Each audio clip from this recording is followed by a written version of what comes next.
At dahil, di ba nga, 0 to 6 years old ang sabi at 6 years old si Misha, yan, kitang-kita nyo, kasya-kasya yung katawan niya. Malalagpas nga lang yung paa, o kunwari, langga, o. O, gano'n. May liligo na siya kung gusto niya maging baby ulit. Gusto mo maging baby ulit? O si baby na lang?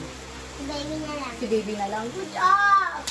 Kaya aga-aga, mag-11 weeks pa nga lang yung pagbubuntis ko, ay may nagpapadala na. Aba, ang swerte ko naman. Taga-dibdib nga ni Macy at taga-kifi ko naman yung laki nito. Actually, may mga nag-PM na talaga na gusto mamigay ng mga gamit pang bata. Kaya lang, ay mostly sa Manila at gusto nilang ma-visit ko yung mismong tindahan nila. Unfortunately, di ko pa kaya, baka ako lang ay susuka. Naku, pati anak ko, binibaby ako. Oh, it's Chinese. Mommy, it looks like Chinese.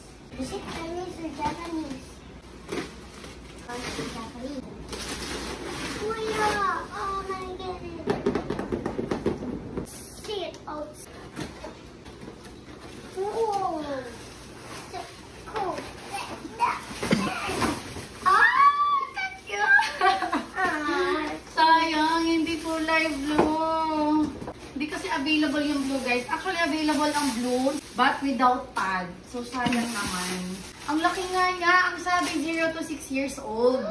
Ang aga niya nagpadala ng product pang baby, kahit nasa sinapupunan ko pa yung sabon, hindi pa na ilalabas. So, eto naman siya, guys. Ay, kaya nagustuhan ko siya kasi sobrang laki niya. Pero may talis din naman na yung kulay pink is hindi lang pang babae, pang lalaki din siya. At ayan, meron siyang ganun. Ah! Ayan, wait lang langga. I just flattened the pillow. Oh my goodness.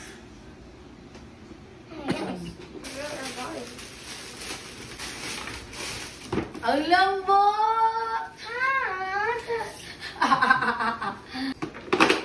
So, dyan siya uupo. And guys, dito yung lagayan ng body wash niya, pang shampoo niya. Dito. Tapos, ang pinagandahan nito, kasi nung kay Macy before, hindi siya natitiklop or hindi siya napupold. Eto kasi, ayan, napupold siya. Ayan. Ayan. Ayan. Tapos, ganyan. So, pwede mo siyang itago sa ilalim. Kunwari, dito pakita natin. So, kunwari, tapos na siyang maligo. Malaki-laki naman yung banyo namin. Pwede siya doon. Pakita mo, Bobby. Pwede siya doon. Tapos ilalagay lang namin dito. Ayan, space saver siya. Pwede din doon. Pwede din dito sa baba. Depende na sa inyo.